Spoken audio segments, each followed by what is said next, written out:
Welcome to another David Pollock show. Lots to talk about tonight. I'm warming up to JD Vance, and I'm going to tell you about it soon. Plus, man, new information about that attempted assassination against our president, Donald Trump. We're going to talk about that. And a case has been dismissed. The classified documents case is dismissed. That, and we're talking about the Flynn movie with Mike Flynn Jr. coming up right now. Fasten your seatbelts. It's going to be a bumpy night. We don't have to tell you things are bad. Everybody knows things are bad. It's a depression. Everybody's out of work or scared of losing their job. The dollar buys a nickel's worth. Banks are going bust. Shopkeepers keep a gun under the counter. Punks are running wild in the street. There's nobody anywhere seems to know what to do, and there's no end to it. We know the air is unfit to breathe, and our food is unfit to eat.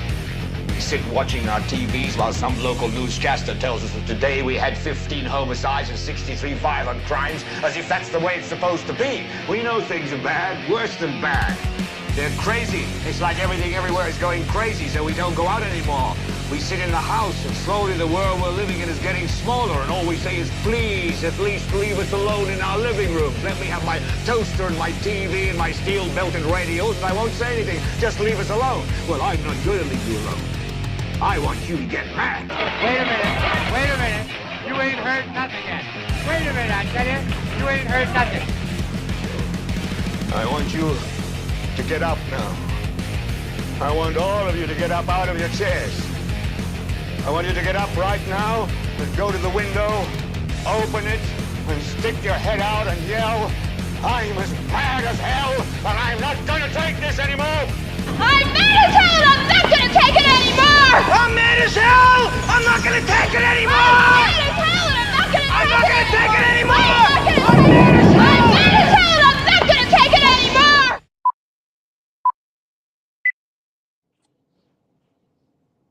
All right, guys, welcome to another David Pollock show, man. Puppet, what's wrong with you tonight? Well, I'm in an undisclosed bunker tonight, David. I was afraid after what happened to President Trump the other night in a seemingly innocuous situation that I might be in danger. So I have put myself in an underground bunker.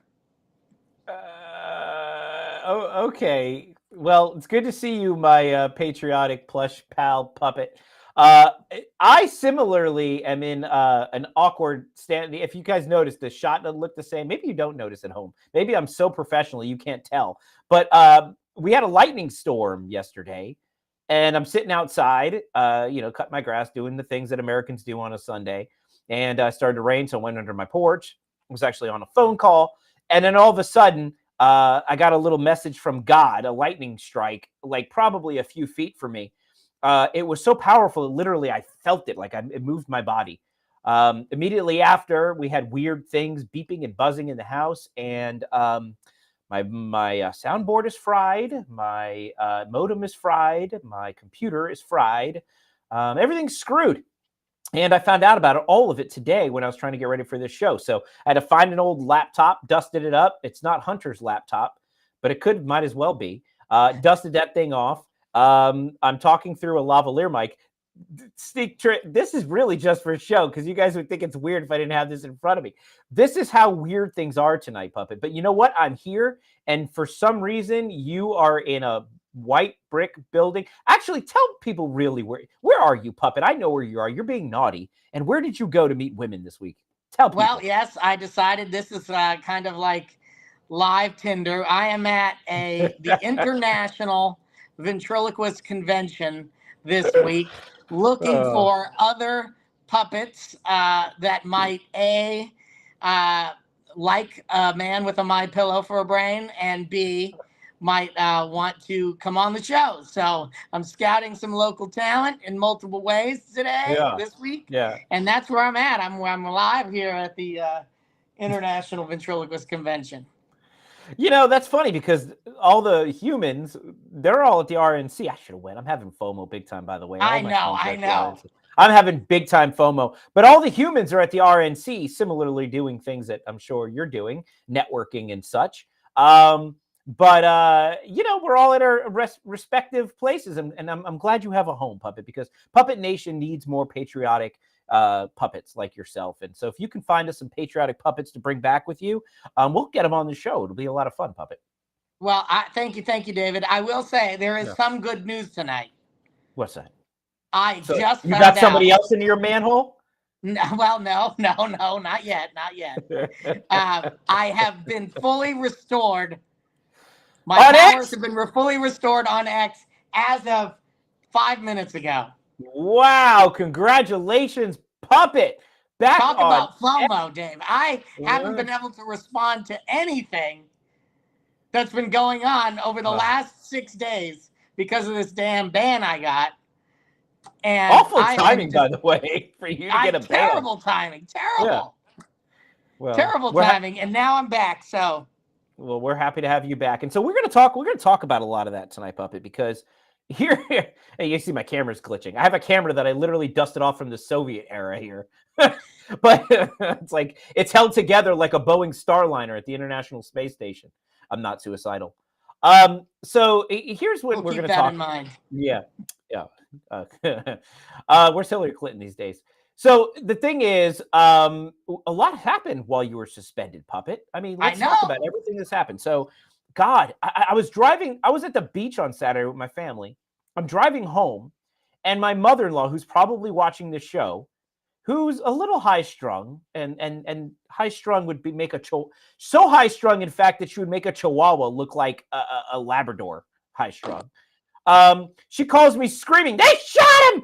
They shot him!" I'm like, what the heck are you talking about, right? I have no idea what she's talking about. I'm worried about everybody in my family. Who the hell was shot? Next thing I find out, oh my God, they shot President Trump. I can't believe it. Immediately, I turned on the news. I joined a space, and I was on that space from 5 o'clock to about 3 o'clock in the morning, covering it live as the information was coming in. We're going to talk more about that later. And there's lots to talk about, so I'm not even going to go into that right now.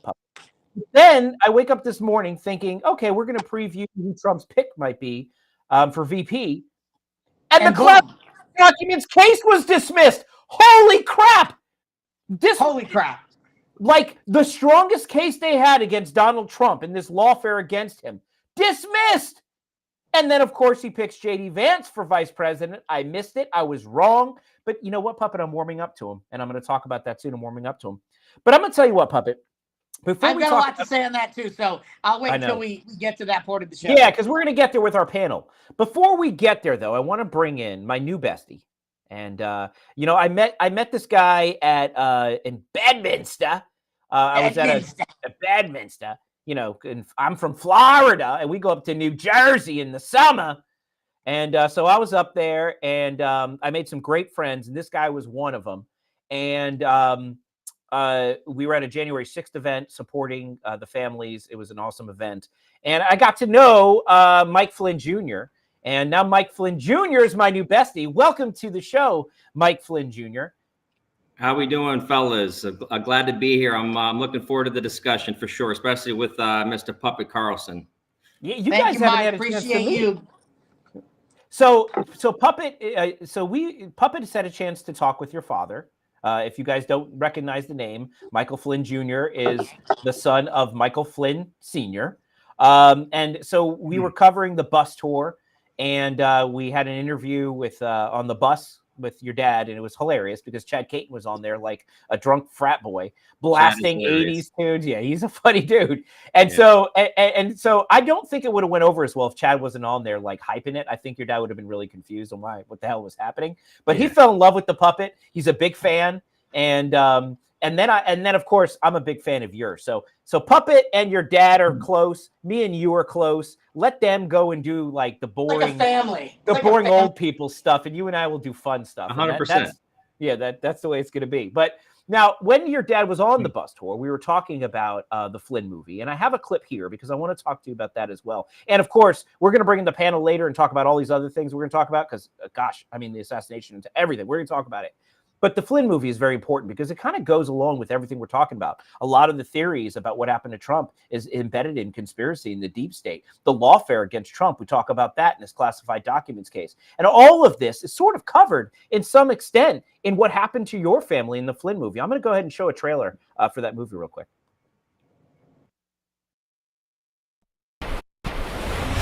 President's former national security advisor, Lieutenant General Michael Flynn, pleading guilty today to lying to the FBI. Flynn knew exactly how the system worked. He knew exactly what the intel world had been up to. He understood its funding. They had to get rid of Flynn. There was a moment where I just felt like I was drowning.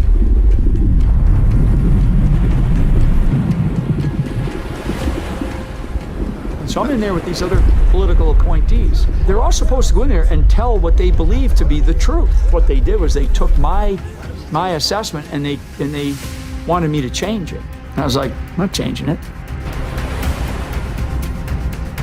He was, by definition, the most dangerous possible person for Donald Trump to hire. President Obama said, but I do have one specific recommendation. Stay away from Michael Flynn. He's bad news. Over time, instead of being pounded down below the surface of the ocean, we started to fight. I'm now above the surface.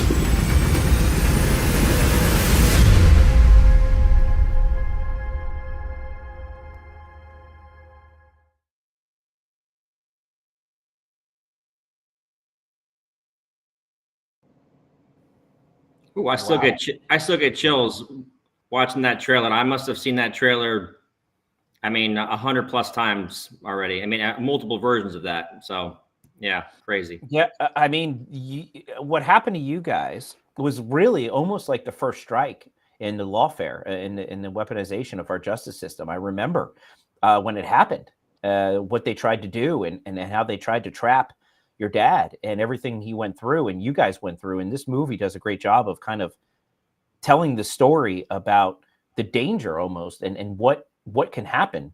And, Sure. and we've seen it play through, but I hope you could talk about this a little bit about the movie and your experience with it all. Yeah. So, I mean, again, what's in the movie and what I always try to have people remember is in November of 2016 is when, kind of during the transition is when Obama and Trump sat down. And if you remember, Obama mentioned two people that he wanted Trump to look out for or pay attention to, right? One was one was Kim Jong-un and the other one was General Flynn.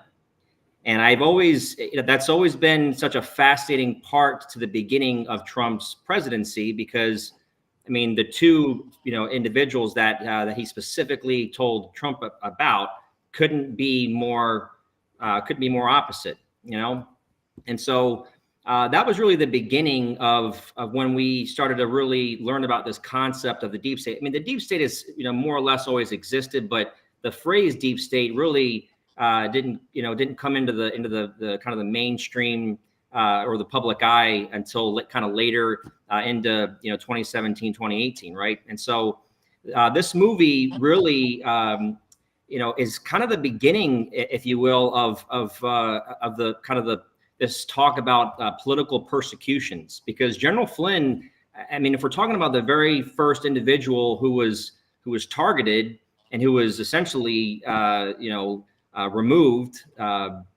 from Trump's inner circle and from Trump's first administration, it was General Flynn, and there was a reason for that. And this movie goes into very good detail about that. I mean, we did over 100+ interviews, collectively, mostly family, and to condense, essentially like a 3.5 to 4 year story down into a 2-hour film was nothing short of a miracle. So yeah, there was just a lot that happened, certainly, between 2017 and 2020 to my family, but really the genesis of the movie, is really, because of what General Flynn knew going into government and what he knew about the Obama administration, what he knew about kind of the quote unquote black programs in the CIA, and he talked a little bit about that in the movie. But yeah, I'm happy to talk about any part of the movie because there's a lot of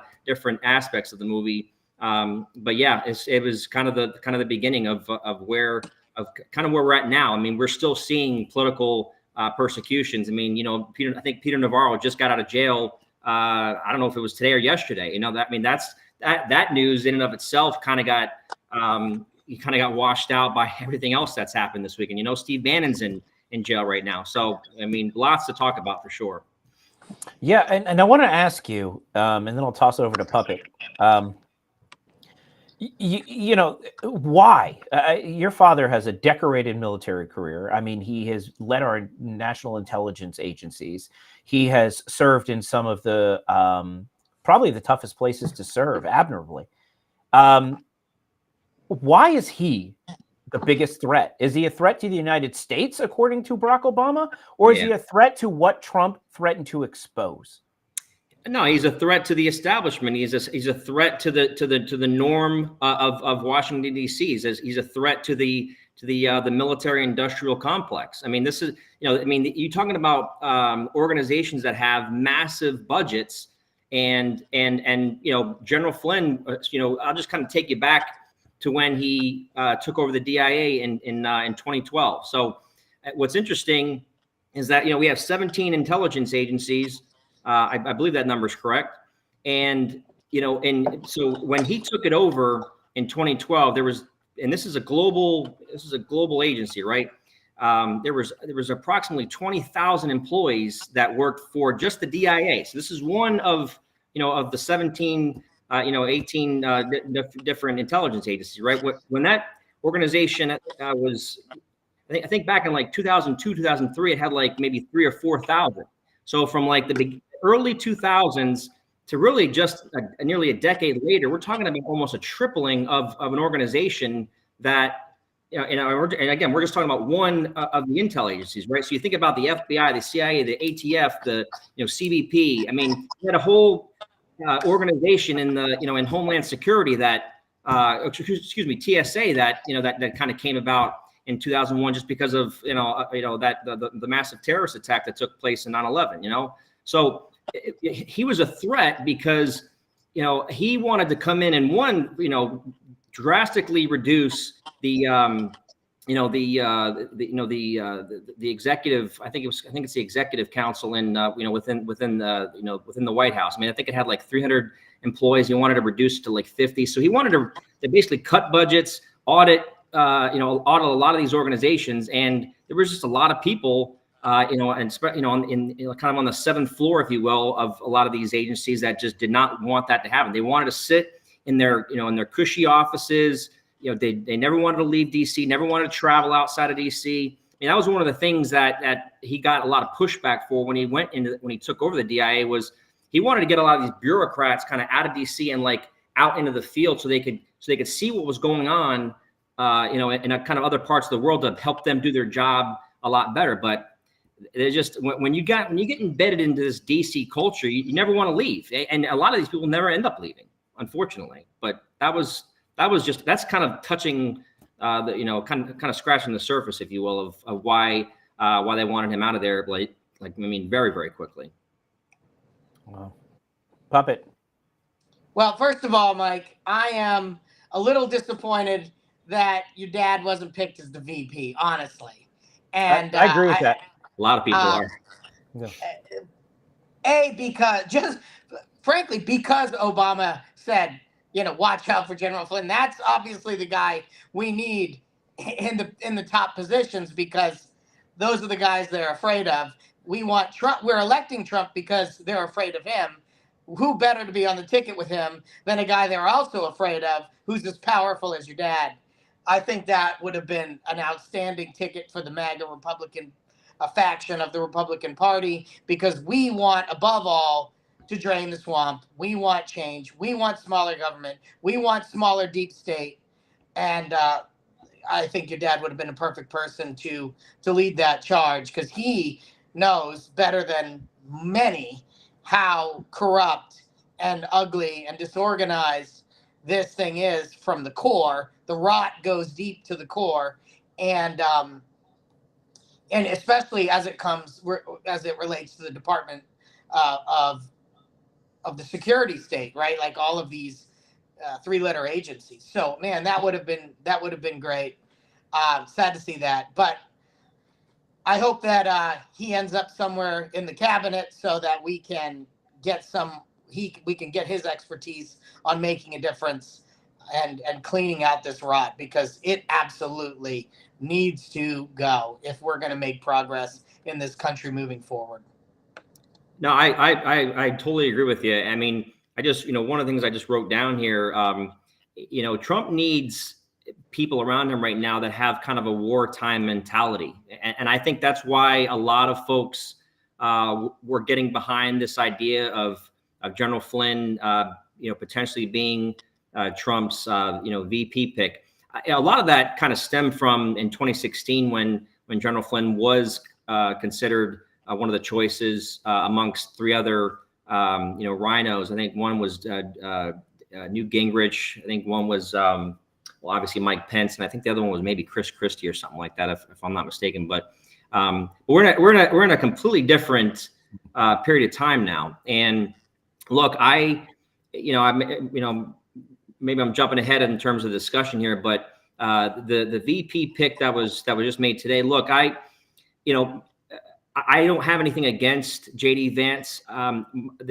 My reactions on X and my post on X earlier, are just a reflection of what I have personally dealt with over the last 4 years, dealing with an ex-vice president and Mike Pence, who was either part of the coup to take my father out or ignorant of the coup that took my father out. But either way, did not stand up for my father when everything was going down in January 2017. So I have not just a disdain for that office, but I have such a disdain for the political class in general, and I have made that perfectly known, on my X feed and every one of my social media accounts. And so, look, I'm not sitting here saying that JD Vance can't do a good job. I mean, I've definitely seen a lot of good things posted about him today, but I'm going to reserve my final judgment on him. And kind of wait and see how he is as a vice president. He's done and said some good things as a senator. But again, we've heard so many politicians in Washington D.C. say the right things, and whether it's people getting held accountable, whether it's more harshly written papers and letters that are sent to AG Garland or this organization to get this information from other people. And it's like, the American public are sick and tired of harshly written letters of just no accountability. So, I will pray for President Trump and JD Vance. I'm certainly going to support this ticket in 2024, because we cannot have this communist party that is the Biden and Kamala Harris ticket, win in November. And I wholeheartedly do not think that that's going to happen, especially with the events of this past weekend that just occurred. Yeah, I want to pivot back to the lawfare part, because, as we talked about in the show open, the Mar-a-Lago documents case, that was dismissed. I don't know if people have actually heard that with all the news today. The biggest federal case, actually the strongest probable case that they had against him, even though it was all BS, the one that they actually did the best job putting together was that classified documents case. But Jack Smith wasn't properly appointed because it wasn't confirmed. And so Judge Cannon kicked that case out. So that case is gone. Trump is no longer, and I have a feeling that that's going to go apply to that DC federal case as well. So I think these federal cases are gone. The New York case, obviously, they're not settling. I mean, they haven't sentenced yet. That's been appealed in light of the immunity ruling. And it kind of seems, and I said this after the assassination attempt, and that I don't think they're going to be able to prosecute Trump anymore in any of these cases, because he survived an assassination attempt.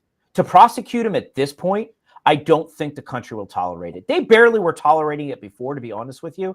They were just hopeful that the courts would do the right thing and let Trump off that. But that's why he was doing so well in the polls. Now they've tried to kill him. And I don't think the country is going to tolerate much more of this. Now, going back to what happened, that's what's discussed in the Flynn movie. it shows you on how you could take nothing and make it into a something. Call it lying to the FBI or whatever you want to do. And all of a sudden, you have this narrative that goes and takes American heroes and paints them like common criminals. And then that's what happened to you, to your family. And I want to know, like, what your feeling is in light of, I'm hopeful that this is the end of the lawfare. This is the beginning of the end. I want to know if you feel optimistic in what's happening now based on where we started with the prosecution of General Flynn and to now this case being dismissed against President Trump. Do you think we're seeing the end of that evil arc? What is your thought on that? Yeah, I would love to sit here and tell you that I think, the lawfare against Trump, or even the lawfare against, my family is over. I mean, I will tell you, in April and May, we just did this Flynn movie tour. Probably a month into it, my father received 8 subpoenas. And then a week after he received 8 subpoenas, I received 8 subpoenas. Okay, so in a now again, timing is everything, right? So in a 2-week period between the two of us, we received 16 subpoenas.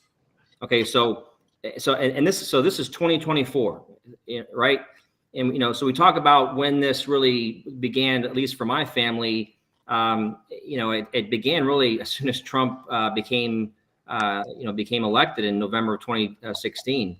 And what the federal government is very good at doing.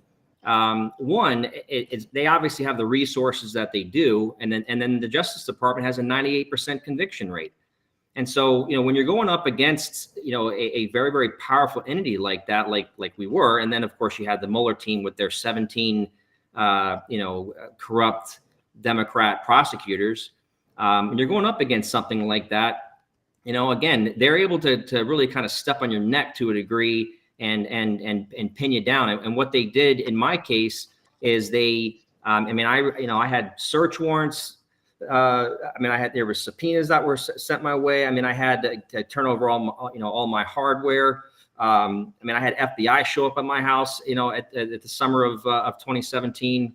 Media, and I talk about a little bit about this in the movie, but all this is happening, and I have to hire my own lawyer, right? So I have my own lawyer, and I have to now talk to my father, through lawyers, which was probably the most difficult thing for me to have to deal with, because 2015 and 2016, he and I, I've been working for him since 2014, but he and I are traveling the world together, traveling the country together. I'm able to talk to him about anything. Everything's on the up and up. Trump is about to, Trump gets a nomination, gets elected. Wow, everything's great. And then all of a sudden, 2017 hits us like a ton of bricks. And so, long story short, is they end up using my relationship and my working relationship with him to basically, to kind of pin him down and say, look, we're going to throw your son in prison if you don't do this. And so November, and again, I have some of these dates embedded in my memory. November 30th, 2017 is a date that I'll never forget, is when my father called me up and said, look, the news tomorrow is going to be, pretty insane. Up until that point, I had no idea that he was going to plead guilty to a crime that every one of our family members and every one of our close family knew that he didn't commit. And he says to me, Mike, I'm signing a plea, a plea deal, or I signed a plea deal today. It's going to come out in the news tomorrow. We'll talk about it more. And then, of course, the news hit the next day, and of course, it was global, global news, and it was, President Trump's national security advisor pleads guilty to 1001 false statement charge, which of course, all the other headlines from the various left-wing outlets were, national security advisor pleads guilty to lying to the FBI, right? And so now the narrative is out there, and so for the next 3 years, and even today, frankly, the narrative has been, disgraced national security advisor pleads guilty, has to get pardoned by Trump. So that's one of the reasons why we made this movie, was so we could have, our family and our supporters could essentially have a weapon to use to kind of push back against this false narrative or this incorrect narrative that's been out there for years. And Scott Wiper, who's the producer, did an incredible job of being able to take our story and really put it out there in a light that it's very, very easy to understand. And it comes from kind of the family side of the story, because our story was never really told during this process, because we were told at the very beginning, like, I mean, I know I was told that, like, to never tweet about anything. I mean, this was my father's first set of lawyers who that's a whole nother part of the story that's kind of talked about in the movie. But I mean, we just, like, you hear from my mom for the first time, right, in this movie. She didn't say anything publicly between 2017 and 2020. So that's a very, very powerful part of the movie. And then I talk about a lot of different mental health issues, battles with suicide and depression that I went through in end of 2017, beginning of 2018. Those aren't things that are typically easy to talk about, but when I was sitting down interviewing for this movie, I felt compelled to allow myself to be vulnerable enough to talk about those things, because I know that there are millions of people around this country that go through those same things. And last thing I'll say is the feedback that I got when we went on this tour after showing the movie was, I had so many people come up and just say, thank you so much for your courage to be able to talk about these issues that are, again, considered taboo. I mean, I had one woman come up to me and she like threw her arms around me, just crying, and ends up telling me like that her son had like just committed suicide like 2 weeks before seeing that movie. I mean, it's like just story after story like that I heard, over the course of this tour. They're just very, very powerful, but it really allowed us to connect with the American public, a lot between, April and May of this year. So. Wow. If people want to, and if they want to, they need to, when people go, oh my gosh, I got to go watch this movie if you haven't watched it already, where's the best place they can go watch it? Because it's everywhere, right? Yeah, I mean, the best place is to just go to the website, flynnmovie.com, and then there's a bunch of different links. I mean, it's streaming everywhere. I mean, you can stream it on Amazon, Apple. I mean, you could rent it on Amazon Prime. I mean, I would actually suggest people, I mean, I know, a lot of people don't really watch DVDs anymore, but if you actually purchase the DVD, there's 3 additional hours of interviews by Tucker Carlson, General Flynn, Devin Nunes, and I think Lee Smith, in the movie. So that's kind of the incentive to get the DVD. Yeah, but flynnmovie.com for sure. Yeah, that's awesome. I recommend everybody go and check it out. I mean, these are the stories you have to hear, because you have to tell these stories. You have to know the stories. You have to educate your friends and your family and your kids, because we have to learn what happened in order to move past it. And as you heard from Mike, it doesn't seem to be ending, even though we hope it does. Here's what I'm gonna do. I'm gonna take a quick break, and when I come back, we're gonna bring in the panel. We have our two our OG panelists, Ali Leger and Heather coming on here in just a minute. And we're going to be talking about, I guess we'll have to talk about the assassination first, because that's the big deal. We got to talk about that, the conspiracy theories around that. And I don't even want to call them conspiracy theories. I think they're negligent theories. We'll talk about those. And of course, we have to talk about J.D. Vance. Lots to talk about here, guys. So don't go anywhere. We will be right back as soon as I can find my commercial button.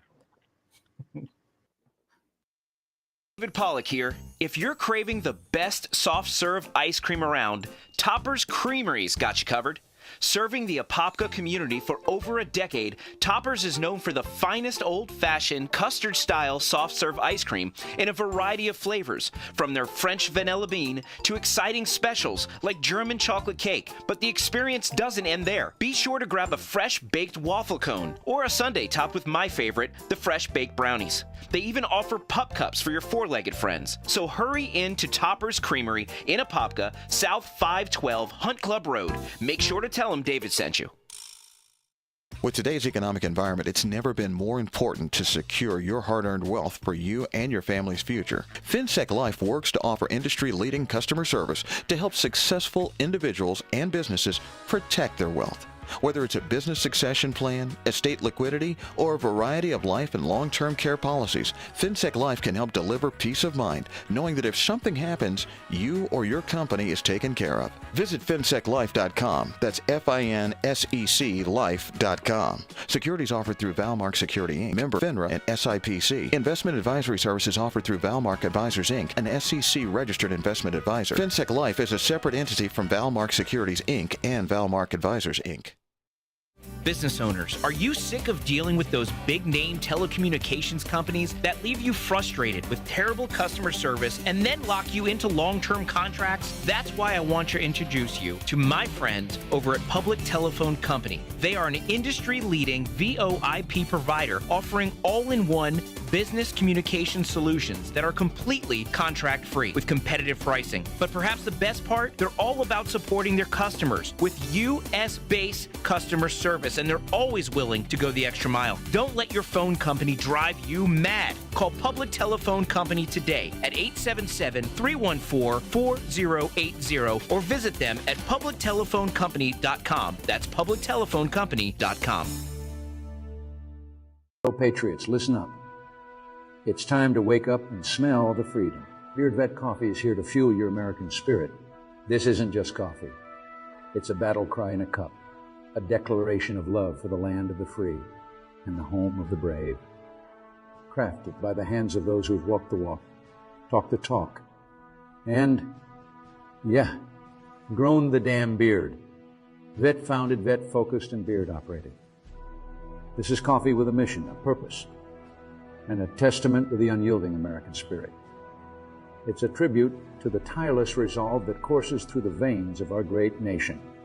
This is the taste of victory, the flavor of freedom, the coffee that stands as firm as our belief in America's destiny to lead and never to kneel. Beard Vet Coffee is more than a brand. It's a legacy steeped in the principles that make America great. It's for those who stand with pride under the stars and stripes, who uphold the values that light the torch of liberty for the world to see. So, are you ready to supercharge your day the American way? Beard Vet Coffee is not just a choice. It's a declaration of independence from mediocre mornings. Bold, brave, unbound. Brewed for the American patriot. Beard Vet Coffee. Make your mornings great again. All right, guys, I also want to remind you to check out raisedrightbooks.org. If you know, Amanda Elizabeth has been on our show and our panel a few times. She's the author of Raised Right Books. They're the line of fantastic children's books with subtle conservative messaging about the value of life, the importance of the Second Amendment, the importance of law and order. So go check out raisedrightbooks.org. Get yourself the free book set. Read your kids some conservative books so they don't get woke like garbage books like Rainbow Fish and other socialist messages. Don't do it. Go to raisedrightbooks.org and get your kids some conservative content to read. All right, I want to get right back into this discussion because the news just continues to break, and I want to talk about this assassination attempt because now everybody knows what happened, but what I want to talk about is why it happened and how it happened. And to have this discussion, I'm going to bring in my OG panel. First up here, it is Heather McIsaac, Liberty Valkyrie. She is my gun-toting, tough as nails, former aircraft mechanic, just over all around badass chick, and we are so happy to have you here. And I also want to bring up Miss Ali Leger. You might know her from shows such as Homefront over on Patriot.tv, a great network, and the Mom View. People love Allie because she has such great opinions on puppets. We're frozen in a weird place. Allie's a good friend, and we welcome you to the show as well, Miss Allie Leger. Now, by the way, her name is Allie Leg, but I don't call her that because that's not a TV name. So she's Allie Leger. Heather McIsaac is Heather. Mike, I have a nickname for you, but that's just our nickname because we're besties and nobody gets to know our nicknames. Sounds so good. We're keeping that private. Thank you, please. If you were going to do that, you should have just kept your mouth shut, David. No, I want people to know that I have special privileges for being a show host and a Twitter influencer. All right, look. Secrets don't make friends. What's up, ladies? Yeah, hey. Hi, puppet.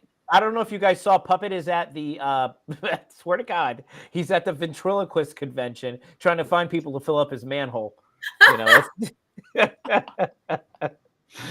true story. Oh, All right, look, before we go to the He's discussion, on the rails tonight, okay? Yep.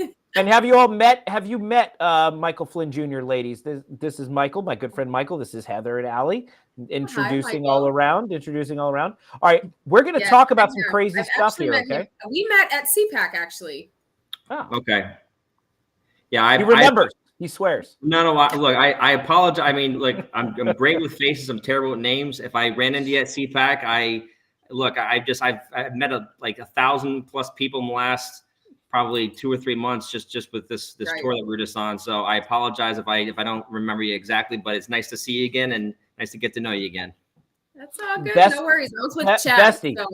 So he Listen, takes Bestie. all the spotlight. I mean, If you were with Chad, he definitely takes all the spotlight. So yeah, that's why I'm gonna blame it on him. He casts a shadow as well. Listen, Bestie, next time you just pretend that you remember. Oh yeah, I remember. Just move on. All right. You're right. All right. Tips No- from a no politician. taken. All right, cool. All right, listen, I'm going to play a video and then we're going to talk.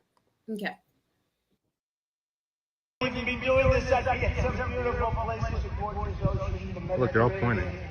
The Atlantic, maybe the Pacific. Yeah, someone's on top of the roof. Look. There he is right there. Right there, see him? He's laying down. See him? Yeah, he's laying down. And so I'm here with you fighting like hell to get a senator. What's happening?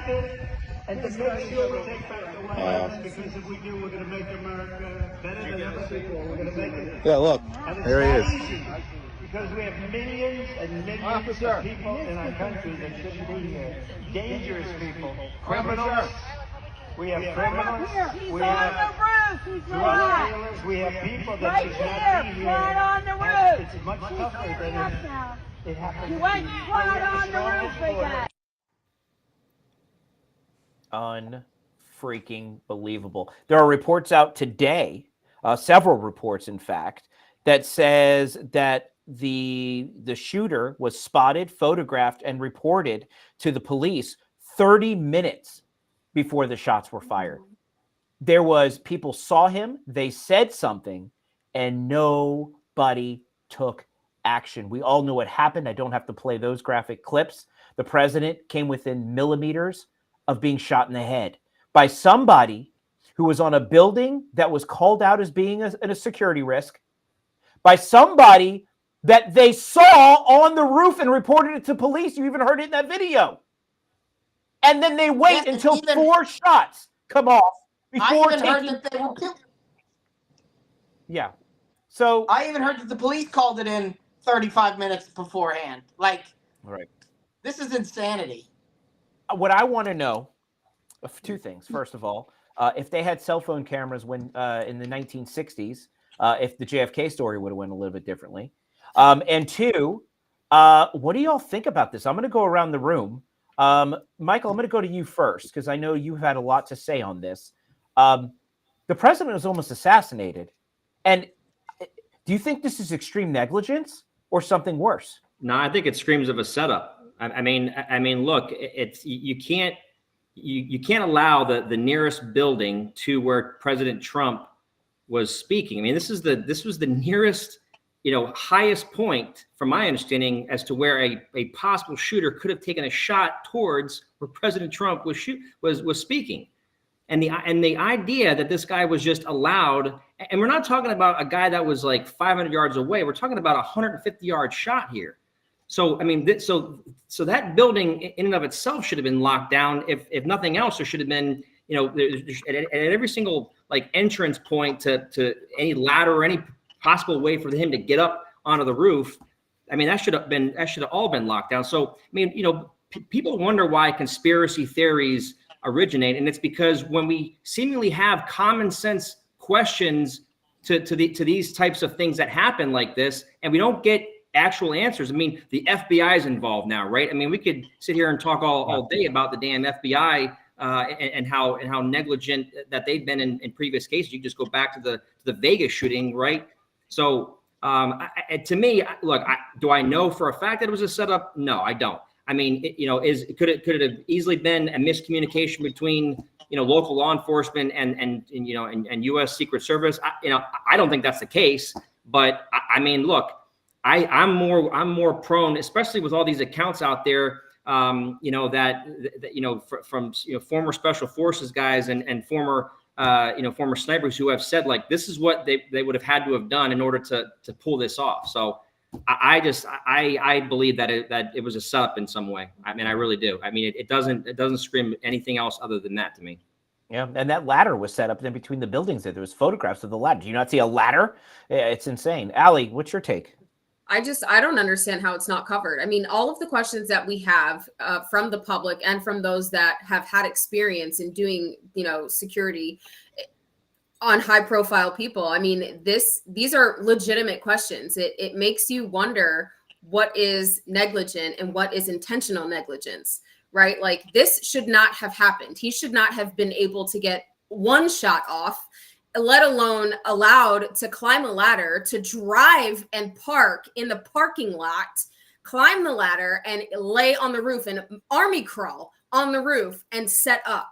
That should not have been allowed at all, period. So there obviously is a catastrophic failure here. And the amount of people that are questioning this, we're rightfully so to question. And it bothers me that the FBI is going to be in charge of the investigation. The same FBI that says the laptop wasn't real. The same FBI that said, that calls moms domestic terrorists for going to school board meetings. The same FBI that is, the list goes on and on and on and on about the negligence within the FBI. So it's like, what are we even talking about right now? It's wild to me. Yeah. Yeah. Heather. Mm-hmm. Well, the way you started that makes me very intrigued. I think that this has to be a wake up call moment, because lest we forget, not too long ago, the FBI director, is it Cheadle? Cheadle, how you say your last name? Yeah. Oh, the Secret Service director. Yeah. Yeah. She promised by 2030 that there would be a 30% increase in women agents. Yep. She was also the one that spurred the red tie debacle, that FBI agents could not wear red ties because, God forbid, it supports Trump. So perhaps if these agencies that are made for protecting lives, that is the entire point of the Secret Service, is to protect the body. I don't give a crap if it's a woman. I don't care if it's a man. But biology states that men are probably going to be able to protect a man that is 6'2" much better than a female that is, 5'3". Yes. And the thing is this is indicative of what is happening in our country as a whole. Me, Allie, we both served. We're veterans. I spent 15 years in the military, and that was a big portion of my adulthood.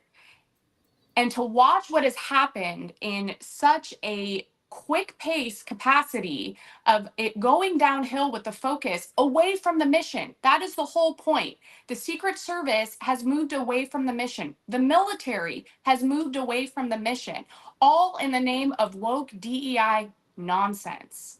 Which is on purpose.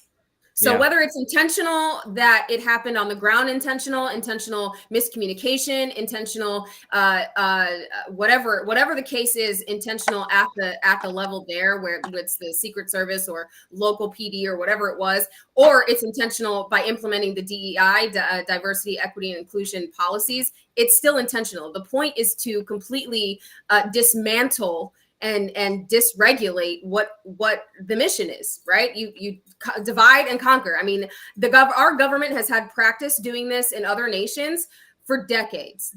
I think the American people literally witnessed an attempt at a coup on Saturday. Well, and to your point, Allie, I don't believe that this was necessarily intentional in terms of, there was probably a group of people. Do I believe government agencies were implicitly involved in this attack? No. But do I think that their carelessness and their focus that has been taken away again from the mission at hand, that this is where you lose lives. When your focus isn't training, when your focus isn't equipment, when your focus is not the types of people that you are putting into these roles, you lose your focus. Now, And it's happening everywhere. It's happening. I have friends that are part of the San Francisco Police Department, being from California. Thank God I don't live there anymore. But these DEI regulations, policies, whatever you want to call them, are keeping people that are in positions of protection from doing their job. I want to circle back real quick on something. Then I want to go to Puppet to get his take. Because you said, is it the DEI? And then Michael mentioned maybe it's a setup. It's interesting, though, at what point, and this is a question, for anybody, at what point do you start to think that maybe the negligence was intentional? I mean, look, this is an FBI that's going to be investigating this, that's tried to put him in jail. This is an FBI that we just found out this morning that the special prosecutor that they appointed to indict him wasn't even properly appointed. I mean, this is an FBI that has been putting, like Ali said, innocent people in jail, innocent people like General Flynn. And we're supposed to go, yeah, maybe it was just DI incompetence, or maybe that's just the cover. It's one of the two. It's either or. It's either incompetence or it was intentional. I mean, but Or it's both. Or it's both intentional incompetence. Or both. And that's the problem is, again, when we have so many questions and we're reliant on the bureaucracy to get back to the American public with seemingly common sense answers to common sense questions, and we don't get those answers. That's when you lead people to go down these conspiracy theory rabbit holes. And look, I don't want to go down those rabbit holes, but we're kind of forced to when we don't get these questions answered. And we're not asking difficult questions like, where was the proper security? What were the protocols that were supposed to be in place, prior to, if you had this guy, in your sights, or if you knew about him 30 minutes prior to, like, where was the breakdown in communication? Was there a breakdown in communication? Right? I mean, yeah. Well, we talked about this when we went through the communist playbook, right? Like, this is DEI is a part of the communist playbook. This is how Mao was able to take over his nation. This is how Hitler was able to take over his nation. It's all a breakdown of communication. It's a breakdown of reality. And when you live in a reality that's what DEI does, right? It creates this reality where what's true is false, and what's false is true, and what's up is down, and what's down is up. And when you create that, you create this space where nobody understands how they're supposed to react to a situation because they're in fear of losing their job, which they actually need because of the inflation that we're currently witnessing because of the communist regime that is currently occupying our White House, or they are afraid of losing their life, right? Or going to federal prison, because we've seen the federal government do that specifically, especially when you have had over 8 years of horrific rhetoric talking about MAGA extremists are, an existential threat to the American people or to the American democracy. This is where we're at in this nation. It is a complete breakdown to completely dismantle liberty and freedom that we know has built this nation. We know that we are the beacon of hope for liberty across the world. They don't want that. The people that are currently in charge in all of the three-letter agencies, from at the Capitol Hill, from the presidential administration, all of it, they are trying to dismantle America. And this is how they're doing it, without a shot being fired. And then there was one. And now they're trying to say that, he was a Republican. Is completely refusing to understand the fact that Pennsylvania is an open primary state, and hundreds of thousands of people that were Democrats registered as Republicans to vote for Nikki Haley in the presidential primary. Like, they're refusing to give actual facts, right? And they're trying to plant these seeds of doubt without us standing on the fact that there was a breakdown in communication. There was obviously negligence here, whether it was intentional or intentional negligence. It's all the same. That's the 50,000 foot view. You know who also registered Republicans? James Comey, Adam Kinzinger, Liz Cheney, McCarthy. That label to me. I mean, it was funny how they came out and threw that label out there, like the Mockingbird media. They threw that out there as though it was supposed to be okay. Like, it's okay because he's a Republican. Yeah. Like, what are we talking about? Sorry, Puppet. I want to get your plush patriotic take. Thank you, David, and I'll make it quick because I know we're short on time. Oh, we're good. DEI equals DIE for the country. There's no doubt about that. And these people suck. That is true because of DEI. These agencies suck, but they don't suck this bad. We know that they are against President Trump, and when you see gross negligence like this, I don't care if DEI is in place or not. This is absolute gross negligence. It would never happen if they were truly concerned about the outcome of what happens to this candidate. And we know they don't have his best interest at heart. We know they don't have goodwill towards Trump because they're continuously trying to take him out of the race over and over and over again. And they keep failing over and over and over again. And his numbers keep going up and up and up. And they are getting desperate because Biden is sucking worse and worse and worse in reality and in the polls. And they have to take some serious action. And this serious action they're starting to take. Of course, they're going to spin it 9,000 ways. And of course, they're not going to take credit for this because obviously they can't. But we've seen this in our history before. This is in other countries and in our own. Our government, our Department of Justice, our three-letter agencies will take out a candidate, a presidential candidate, a president themselves out of the race, out of commission, out of office, if they need to keep themselves in office. Wow, Puppet. You're on fire tonight. That ventriloquist convention has you just all fired up, my plush pal. All right, listen, we got a little bit of my lips. Yeah, we got a little bit of time left. I'm not going to play this whole video, but we got to talk about JD Vance. We got to. So let's pivot for a second here, guys. If I can make it play. Senate in 2022 and went from being a staunch critic of former President Trump to one of his strongest allies to now his vice presidential nominee. He has heavily championed his policies, particularly when it comes to trade, foreign policy, and immigration. And he has become a fixture on conservative media circuits. All right, Trump's VP pick, just one of the many political headlines we're following tonight. The RNC now getting underway in Milwaukee just hours after a federal judge dismissed Trump's classified documents case, plus new info coming in right now in the investigation into the assassination attempt over the weekend at Trump's rally in Pennsylvania. And we have a team of reporters covering it all for you tonight. Let's kick things off with Sharon Crowley with more on Trump's VP. That's enough. I don't have time to go through the whole story, but yeah, Trump picks JD Vance. Now, look, I was on the record saying it was going to be Ben Carson. I told you all the reasons why it should be Ben Carson. I still think it should have been Ben Carson, Michael Flynn, or Sarah Huckabee Sanders. Those were my three picks. I'm glad it wasn't Burgum. I thought that was an awful choice. I never thought it was going to be Marco Rubio, even though I think he's actually a very nice guy. But now JD Vance, listen, and I'm going to give you my take at the end. I'm going to toss it to you guys first. JD Vance is the guy now. So I want to get your take. I'm going to go around the room. I'm going to go in opposite order. Puppet, what's your take on JD Vance? So I like JD Vance. I liked when his book came out years ago. I read it. I thought immediately this guy is showing pointing out that the mainstream doesn't really understand the constituency, America. But I did not like the way he attacked President Trump.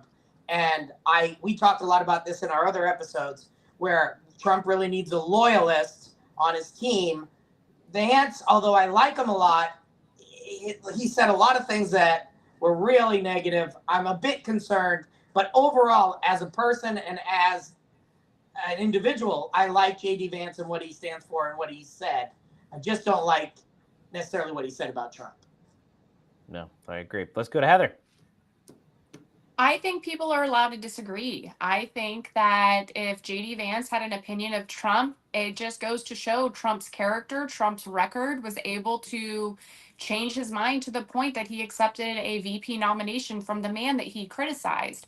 I don't think Or he just wants a VP nomination. That's the problem. Do what? Or he just wants a VP nomination. One of the two. I mean, I'm going to disagree with you on there, but I think that there's allowed to be discourse. I think that it's good that Trump is choosing somebody that, isn't just going to be a yes man. Politicians don't need yes men. And, I do think his story is a great one. I think it's one that many Americans will resonate with. And, I think a lot of people were thinking that Trump was going to fall into picking people based off of beating who is in the Democrats' VP spot, which is Kamala. And, Trump went with who he thought was going to best represent his administration. And again, me personally, I have known people that have become best friends after having feuds or arguments where some testy things were said. I don't think that you need just a straight yes dude to make it to the ticket. Time will tell. But at this point, I have to believe that the years that Trump has been involved in politics before going through a presidency, going through the last 4 years and now another campaign, I want to trust that, he's using his best judgment, that he's been burned quite a few times and he has hopefully learned from that. But I think JD Vance at the end of the day is America first. And damn it, do we need people in the White House that are going to put Americans and America first? Allie, what do you That's think? all I got. No, I agree with Heather. I think that it's important that we don't have yes men surrounding President Trump. We need people that are able to push back a little bit and give a little bit of their own opinion on certain policies and certain issues moving forward.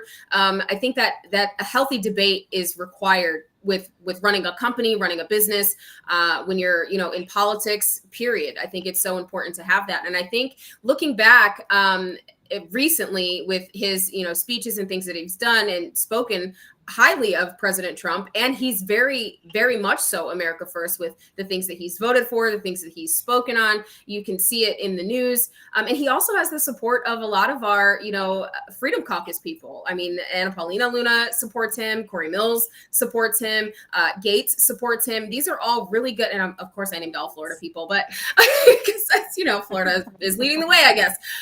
We have the best congressman. I'm sorry. We really do. I mean, we really do. It's insane. So I'm grateful that he was able to, because there were a lot of people that were never Trumpers, right? Like, look at Brandon Strzok.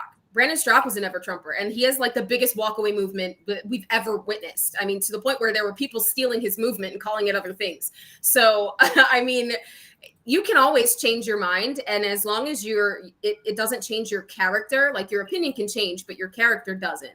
The moment your character changes, that's when we have an issue. And I think it's going to be pretty good. I think he's going to be a good VP. I'm hopeful, at least. Michael Flynn Jr.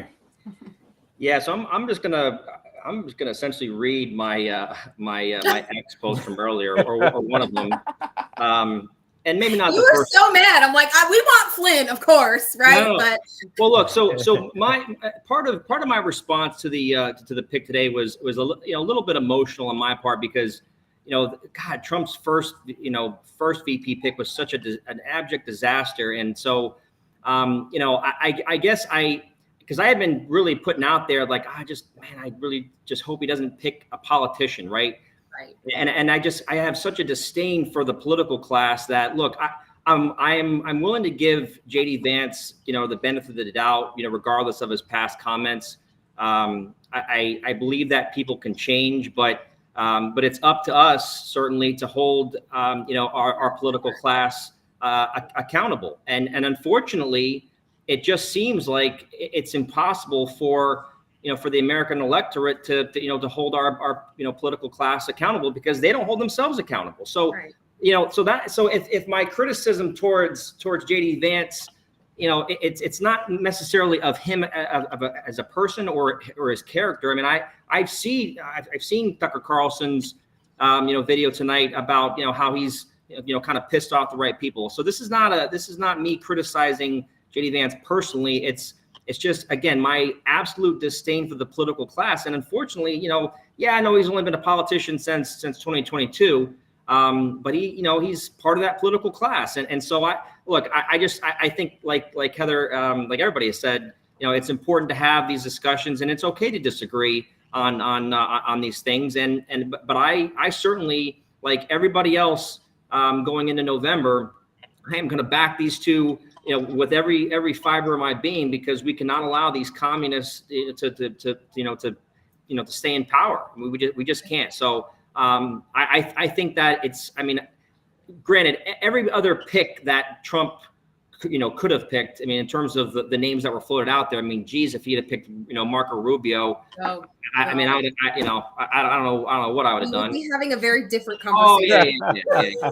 So look, I think that JD Vance will do a great job. But again, I think it's so important for all of us to hold our political class accountable, and we have to do that. In any way that we can. So that's my. And that requires us to be active, right? We have to actively participate in our own freedom and liberty, and in order to hold them accountable, we have to understand the proper roles and responsibilities. And that's really what's important. So I agree with that too. Yeah. I'll give you guys my take in a second. I want to get some comments in because the chat is active over on X. And listen, if you're chatting on Pilled, I'm sorry I cannot see your comments tonight because I'm on my Soviet era laptop and I don't have multiple screens today. So I'm sorry over there. But I want to bring in some comments here. Now this is C Salty Dog. She says, "I'm with you on the." Hey, what happened? Bring it back up. Yeah. It said, "I'm with you on the politician. I prefer another civilian like Trump. General Flynn is that guy." I agree. Now, we also have. He was our pick from the very beginning. Like everybody's pick. Flynn Lives is still holding out for someone else, so we'll see. And now this one isn't a VP pick, but I think somebody wants a different. I think we have competition for president there. So I'll give you my take real quick, and thanks you guys for engaging in the chat. It's fun to see what you guys have to say, and I'm going to do a better job with engaging you on there and putting your comments up on the show. I'm learning the tech, even though I'm going backwards before I go forwards here tonight. So I have been very, very, very, very, very, very, very, very, very vocal about Trump needing to pick somebody who's loyal after the Pence debacle.